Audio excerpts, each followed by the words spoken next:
On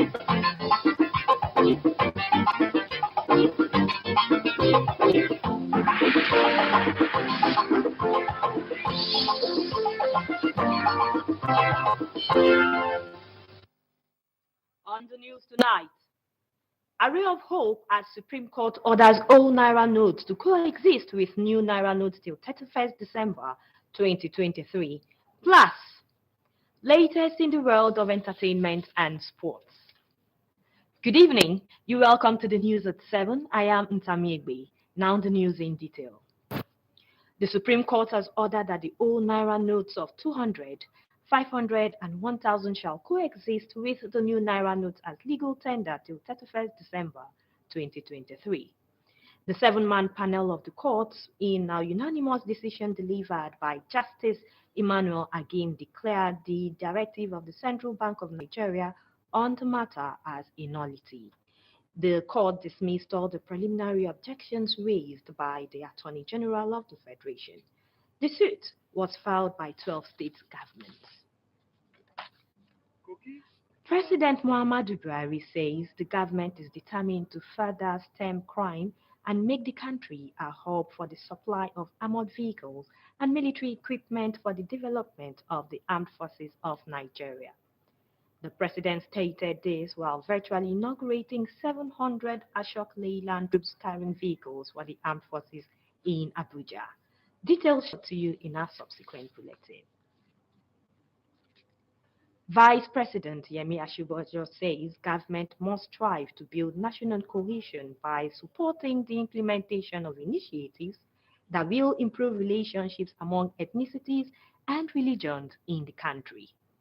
This was when he received campaigners of Reading Against Intolerance initiative, a national campaign aimed at promoting unity and tolerance among primary school children in Nigeria.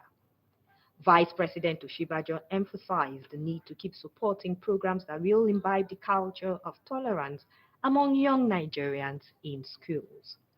As the Vice President says, the whole idea of national unity and national bonding is a deliberate action that should be undertaken by those in power at a particular point in time, stressing that it should be the preoccupation of government, especially a government that is committed to national unity, to introduce the narratives that improve the relationships between ethnicities and religions. Director General of the National Orientation Agency, NOA, Garba Abari said the agency was in partnership with the Reading Against Intolerance initiative to deepen the outreach to schools with the view to promoting history education as part of a broad strategy for peace building across the country. President-elect Bola Tinubu says the best way to thank his supporters and Nigerians for his victory in the just concluded presidential election is to work hard towards strengthening the unity of Nigerians.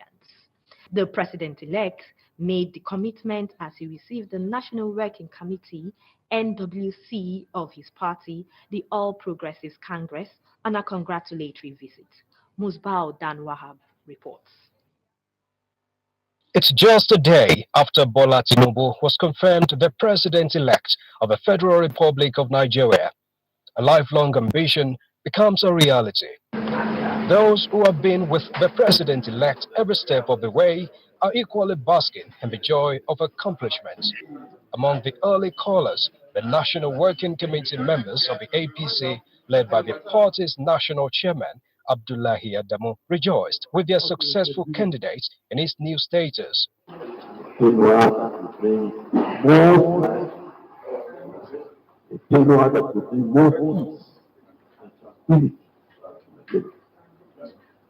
That will open up avenues, limitless opportunities. I can't back that. The president-elect appreciated the support and commitment of the party members, particularly the NWC. For the first time, Tinubu expressed disappointment for losing Lagos State to the opposition. But he said he read between the lines and deduced the need to urgently reinforce the unity of the country in his mission to forge a greater Nigeria. I promise it's going to be a fair government. guided by the rule of law, justice, and fairness. It's going to be a hard work from day one, and we all together join hands to build a promise in Nigeria. Chief of Staff to President Muhammadu Buhari, Ibrahim Gambari, also came calling. To just reaffirm the congratulations of the president and to wish him well, and to, of course, recognize that we have a lot of challenges as a country, but we shall overcome. And with his background and experience, right person to lead us at the right time. And we wish him all the very best in bringing us back together, including those who may not have voted for him because he's now the president-elect of the whole of Nigerians. Some current and former governors, including Governor Abubakar Atiku Bagudu of Kebbi State, former governors Aliyu Wamako of Sokoto, and Abdulaziz Yari of Zamfara State, also registered their presence. It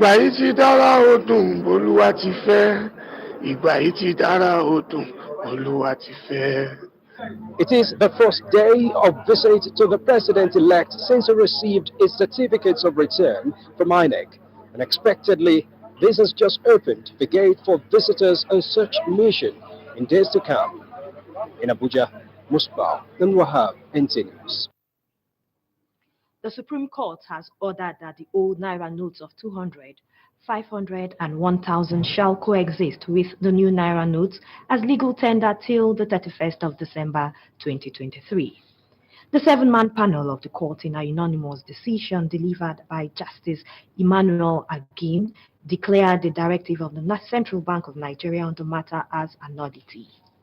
The court dismissed all the preliminary objections raised by the Attorney General of the Federation. The suit was filed by 12 state governments. The reports.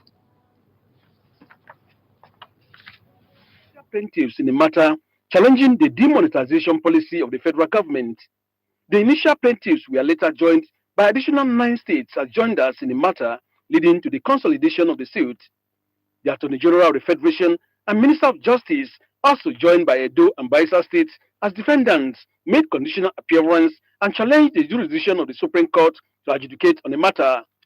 The defendants also challenged the legal rights of the states as plaintiffs to institute the matter. In determining the preliminary objections, the Apex Court ruled that it has the jurisdiction to hear the matter being the suit between the federal government, of which the president is head, versus the states as the federating unit. The court frowned at the unilateral directive to CBN without consultation with the Federal Executive Council, the National Council of States, the National Economic Council, and others who are constituents in the federation as required in matters that affect citizens in a democratic government. Justice Emmanuel Agin, who delivered the unanimous judgment, also held that the earlier 3-month period given for the 100, 500, and 1,000 Naira odd notes to cease as legal tenders was not in line with the provision in the CBN Act 2007. The 7-man panel of justices frowned on the failure of one of the defendants to obey the interim order made on the 8th February 2023.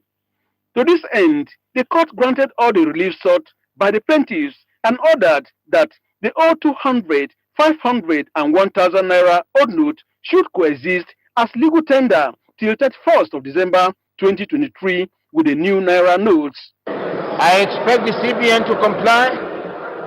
I expect the president to comply. We are a nation under law. The Supreme Court has spoken, and we are bound. As counsel to the plaintiffs and beneficiary of this judgment, we shall take steps within the confines of the law to ensure that whoever that is in contempt of court or does not comply with the Supreme Court decision is brought to book. When Supreme Court speaks, everybody in accordance with the Constitution must obey the judgment of the Supreme Court. So, 3 governors who first approached the court comment. We are APC members. The president of Nigeria is from the APC, but we disagreed with him on this policy and its implementation. This particular decision today has proven that Nigerian law is a respecter of no one. The verdict foreclosed the initial issues surrounding the demonetization policy of the government, as well as pointing out that the CBN as an agent of the federal government does not need to be a joinder in the matter. From the Supreme Court, Austin Anyebe, NT News. We'll go on a short break now. More reports afterwards. Please stay tuned.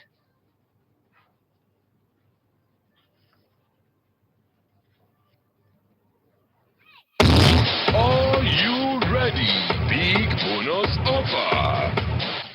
1xBet gives you more. Use promo code to get your biggest bonus right now. It's Motonic time. Motonic card.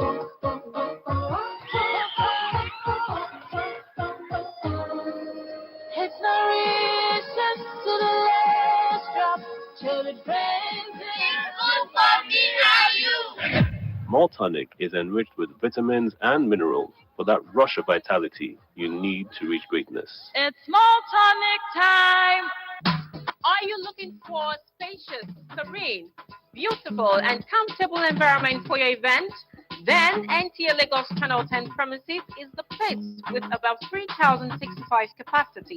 NTA Lagos Channel 10 premises provides a well-secured land and car parking lot for your wedding reception, birthday party, church, and school end-of-the-year event.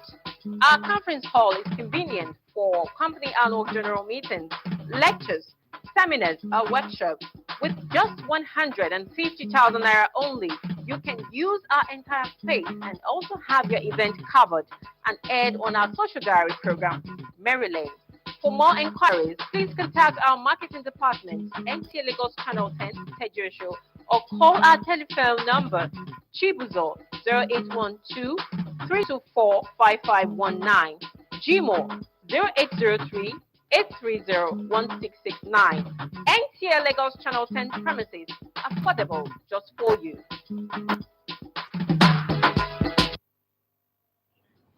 You're welcome back. The Igbo Coalition Group in Lagos State has rejected the elections result of Lagos West Senatorial Zone released by the Independent National Electoral Commission. The group stated this in a press briefing at Lagos State. Nwabufo Moye was there for NT News. However, details will be brought to you in subsequent bulletin. The Yoruba Council Worldwide and Ohanaeze Ndigbo Lagos chapter have jointly condemned a recent provocative statement made by a certain individual who claims to be representing the position of Igbo socio-cultural organization Ohanaeze Ndigbo. This was at a media interactive forum where Ohanaeze Ndigbo dissociates itself from the said message calling for civil disobedience during the governorship election in Lagos. Musa Toliat reports. The outcome of the recently concluded presidential election and the position taken by some aggrieved individuals may have informed the said provocative message attributed to the Igbo socio-cultural organization Ohanaeze Ndigbo to stir unrest in some parts of the metropolis. Such a statement at this critical point in time calls for calm. We are lovers of each other. We've married Igbos. We've intermarried. We've grown for more than 500 years. Why will one fake-led Ohanaeze Ndigbo council incite us against one another? This media interactive forum, organized by the Yoruba Council Worldwide, therefore provides a platform for the leadership of Ohanaeze Ndigbo in Lagos to set the record straight and reaffirm their commitment to a united Lagos ahead of the governorship election on March 11 this year. It's a high-profile statement that can incubate friction between Ndigbo and the Yoruba nation. This did not come out from the official body of Ohanaeze Ndigbo. They also passed a vote of confidence on the leadership style of Governor Babajide Sanwo-Olu. We've had interactive section with the governor. He has shown unity. He has accommodated us, and we owe him a lot. Governor Sanwo-Olu remains our father. He has extended the most cordial relationship to Ndigbo. a re-election, and a re-election indeed, we have to afford it. Ohanis Ndigbo Lagos chapter, however, calls on parents to admonish their children to shun thuggery during the forthcoming governorship election. In Lagos, Musa Tolia, NT. Commemoration of World Wildlife Day 2023 is giving the global community the opportunity to build partnerships to conserve biodiversity, halt the reduction of animal population, and reverse the rapid extinction of wildlife. Onengie Fineface reports. March 3, 1973, the United Nations signed the Convention on International Trade in Endangered Species of Wild Fauna and Flora. 50 years later, this convention continues to build partnerships and reconcile differences between the groups that are guided and governed by its regulations. We have 1 million species that are threatened with extinction, and it will need all our combined efforts to reduce those threats. Partnerships bring together people or groups to come up with new ideas and the goal of driving change. The message has been and still is the same. Conserve the planet's wildlife. Use nature's biodiversity in a sustainable manner. Stop illegal trade and the depletion of wildlife. The multilateral trading system has thus a duty, anchored on its central objective, to promote sustainable development, to ensure trade is a key part of the solution to the wildlife conservation crisis. This year, 2023, Wildlife Day is celebrated under the theme, Partnerships for Wildlife Conservation. It is given impetus by the post-2020 Global Biodiversity Framework, an ambitious pack of measures to transform society's relationship with biodiversity by 2050, adopted in Montreal, Canada in 2022. Partnership is the key to rebuilding degraded areas and restoring healthy environments. It is also crucial in curbing wildlife-related crimes. So this World Wildlife Day, let's commit together to forge a close partnership with nature, because our future, and that of all species on this beautiful earth, depends on it. The day honors the efforts of millions of people making a difference and raising awareness on wildlife conservation across the world. Onengie Fineface, NT News. The federal government has been enjoined to develop a legal framework to enhance the ongoing deradicalization, rehabilitation, and reintegration program for repentant insurgents in the Northeast. This was the focus of the program organized by the Office of the National Security Advisor and the Ministry of Humanitarian Affairs, Disaster Management and Social Development in collaboration with the Nigerian Army Resource Center in furtherance to efforts by stakeholders to address the menace of terrorism while adopting a approach. Continue to effectively engage with all stakeholders to ensure effective implementation of all programs in conformity with our policy documents. Proper collaboration among agencies and the need to strike a balance on the requirements of the surrendered insurgents and victims, as well as defined legal framework for the program, needs to be encouraged. While we are looking at how to treat the insurgents who have surrendered, how do we treat the victims who have suffered, who have lost loved ones due to the actions of these people we want to take back to the communities? And how do the government look after the community? That's the reason why we're looking at the three segments at the same time. You must provide a legal framework. So the legal framework will look at possibly what do you do with people who have committed an offense and then you want to rehabilitate them. The non-kinetic approach to counterinsurgency seeks to promote collaborative learning and establishing a shared purpose for advancing disarmament, demobilization, reintegration, the DDR policy. It also enables partners to have strategic and operational level understanding of the concepts approaches, and new practices involved in the effective planning, implementation, and coordination of DDR. Let's join George for sports updates. Champions Nigeria at the 2023. Reactions have trailed the Flying Eagles qualification for the FIFA Under-20 World Cup, scheduled for Indonesia later in the year. Coach of the 7-time African champions, Ladamboso, applauded the team for securing the World Cup ticket and also qualifying for the semi-finals of the ongoing Under-20 African Cup of Nations in Egypt after beating Uganda by a lone goal on Thursday night. This is the 13th time the Flying Eagles will be qualifying for the FIFA Under-20 World Cup. We are able to get our first target, that is qualify for the World Cup. And that alone, I think we have all achieved together. The qualification for the World Cup gives them a gateway, pathway to actually do more. The most important thing is that Nigeria is back on the global stage when it comes to the Under-20 World Cup. And still on football, the Confederation of African Football, CAF, will continue to monitor the level of preparation and readiness of Côte d'Ivoire as host of the 2024 African Cup of Nations. The Inspection Committee is in Abidjan and will be there till 8th of March to monitor progress of the facilities built to host the tournament. They will visit 6 stadia selected for the forthcoming African Cup of Nations. On to the FIFA Women's World Cup now.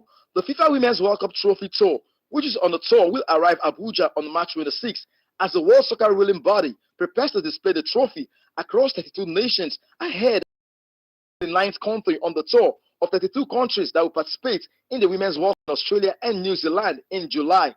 According to FIFA, the campaign is to inspire and celebrate the growth of women's game and to encourage young women to take up football around the world. In basketball, Nigeria's basketball champions, Kwara Falcons, secured their first win at the Invitational Basketball Tournament in Abidjan.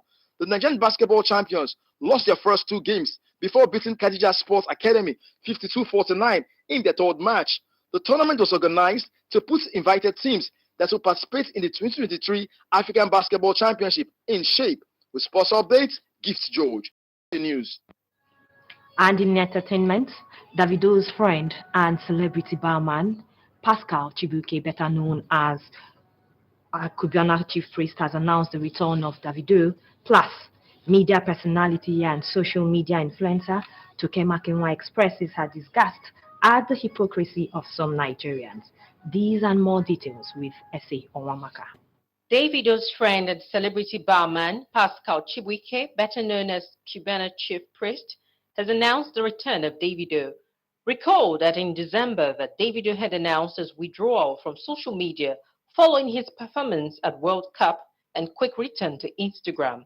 In a post on his Instagram story and Twitter, Davido had revealed that he would be leaving the platforms till March 2023. However, announcing his return, Cubana Chief Priest shared a video of him and the singer as he revealed that Davido is coming soon. Media personality and social media influencer Toke Makinwa has expressed her disgust at the hypocrisy of some Nigerians who pretend to be different from street thugs while exhibiting similar behavior online. In a recent Instagram post, Makinwa highlighted the difference between street violence and online bullying, stating that they are the same and the only difference is education. She called out those who engage in online harassment and abuse, particularly in the political sphere, while condemning street thugs for their violent behavior. Makinwa emphasized that while street violence is a serious issue that needs to be addressed, it is equally important to recognize the harm caused by online bullying and harassment. She expressed her disappointment at the level of hypocrisy displayed by some Nigerians who engage in online abuse while claiming to be different from street thugs. And on the foreign scene, rapper Travis Scott has been accused of assaulting a sound engineer and causing $12,000 in damaging to AV equipment in a New York nightclub. A sound engineer at the club Nebula in Midtown Manhattan alleges Scott punched him in the face following a verbal argument shortly before 3:30 a.m. He claims the rapper also damaged a speaker and video screen in a nightclub. Scott's lawyer, Mitchell Schuster, did not deny the allegations but called the incident a misunderstanding in a statement.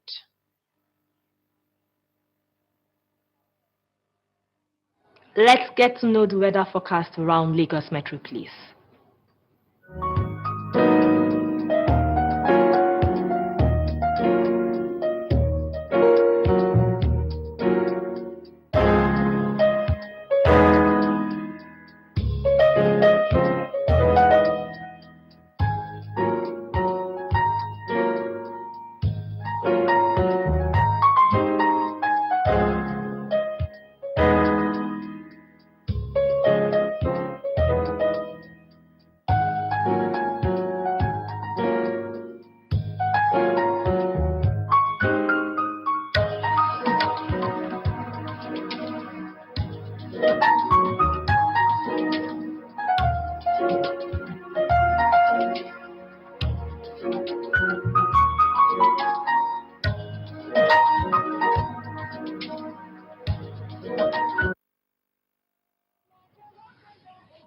That's the news at 7 at NTA Lagos Channel 10. Thanks for watching. I am Ntamigwe. Good evening.